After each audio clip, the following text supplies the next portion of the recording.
dans cette vidéo, je vais revenir sur le 10 km du Trocadéro 2025 où j'ai terminé 77e et 6e espoir pour un chrono officiel de 36 minutes et 15 secondes dans ces alentours-là.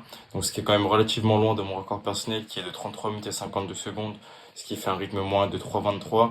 Et aujourd'hui, j'ai tenu aux alentours de 3,34 en rythme moyen. J'étais quand même proche de mon allure semi-marathon que j'avais fait au semi-marathon de Paris, que j'avais fait là en 1h16 et 29 secondes. Donc en ce niveau de la performance, c'est pas la meilleure, loin de là. Mais dans cette vidéo, je vais vous expliquer ce que je retiens. Au-delà de l'aspect performance de cette course, parce que c'est loin d'être mon meilleur temps sur 10 km, je suis content d'avoir retrouvé l'aspect de course, parce que ça faisait quelques mois que j'en avais pas fait, et ça fait toujours plaisir de se challenger et de se donner à fond pendant une course. Mais ce que je retiens surtout de cette course-là, c'est que j'arrive à retrouver de bonnes sensations petit à petit au fil du temps, parce que depuis le semi-marathon de Paris en mars 2025, j'ai enchaîné pas mal de blessures, notamment à l'adducteur droit et au genou droit. Ça m'empêchait pas de m'entraîner, mais dès que je faisais un peu d'intensité, des séances de VMA ou des séances de seuil, où il fallait quand même accumuler de volume et faire de grosses séances, j'avais beaucoup de douleurs et c'était dur d'enchaîner le volume. Et depuis les dernières semaines, je commence à bien récupérer et à enlever toutes ces douleurs-là que j'avais pendant 3-4 mois. Je pense qu'en tant que coureur, on a tous vécu ces phases-là, où on avait des douleurs un peu chroniques, qui avaient du mal à partir.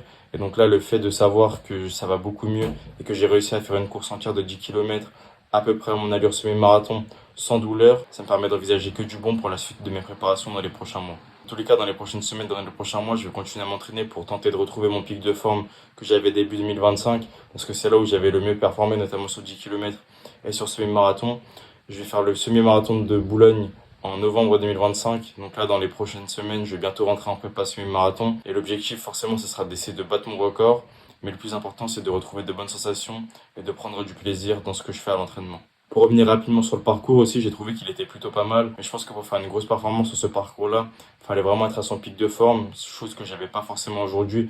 Et en soi, c'est pas grave, il faut l'accepter. Et une autre chose aussi que je retiens et qui me fait énormément plaisir, c'est sur l'aspect mental, parce que j'ai réussi à bien tenir cette course, malgré que ce soit un peu difficile et que les jambes s'attiraient un peu sur la fin. Et là où je suis le plus fier de moi et le plus content, c'est que ces derniers mois, j'ai réussi à accepter de pas forcément être à mon top à chaque fois, que ce soit au niveau de mes performances en course à pied, et que c'est pas parce que j'étais pas à mon top ou que j'étais pas à mon pic de forme que fallait que je me sente mal ou que je me sente pas bien dans mon quotidien. Parce qu'au début, ça peut être un peu difficile quand on enchaîne de grosses performances, de perdre un peu ce niveau-là. Ça peut être un peu difficile mentalement. À force d'accumuler de l'expérience et en prenant du recul, j'ai vraiment réussi à trouver cette paix et de ne pas dépendre de faire de grosses performances pour me sentir bien. J'ai réussi à trouver ce bien-être et à prendre du plaisir dans mes entraînements et dans tout le processus.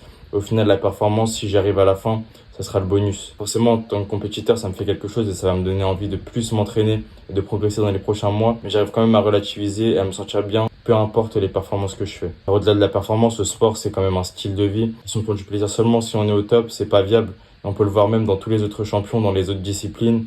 Ils sont pas toujours à leur meilleur niveau, mais ils arrivent toujours à ressentir ce bien-être-là. Selon moi, je pense que c'est le meilleur état d'esprit pour revenir ensuite à son meilleur niveau, pour limite devenir encore plus fort. Donc j'espère que cette petite vidéo récapitulative, elle vous plaira. En soi, je retiens pas vraiment la performance, je retiens surtout les apprentissages que j'ai pu faire et le fait que j'ai réussi à retrouver un corps sans douleur. C'est ça le plus important. Et avant de terminer la vidéo, je voulais vraiment remercier toutes les personnes qui sont venues me voir, qui m'ont donné de la force à la fin de la course. Ça me fait vraiment plaisir et ça m'encourage encore plus à proposer du contenu et à continuer tout ce que je fais. En tous les cas, dans les prochaines semaines, dans les prochains mois, je vais continuer à documenter mon parcours et ma préparation pour mes prochaines courses. Parce que je prends vraiment beaucoup de plaisir à faire tout ça, à faire des vidéos, à donner des conseils et à partager mon évolution. Donc, n'hésitez pas à vous abonner, à liker la vidéo, ça me soutient, ça permet de faire grandir la chaîne. Et prenez soin de vous, on se revoit très vite.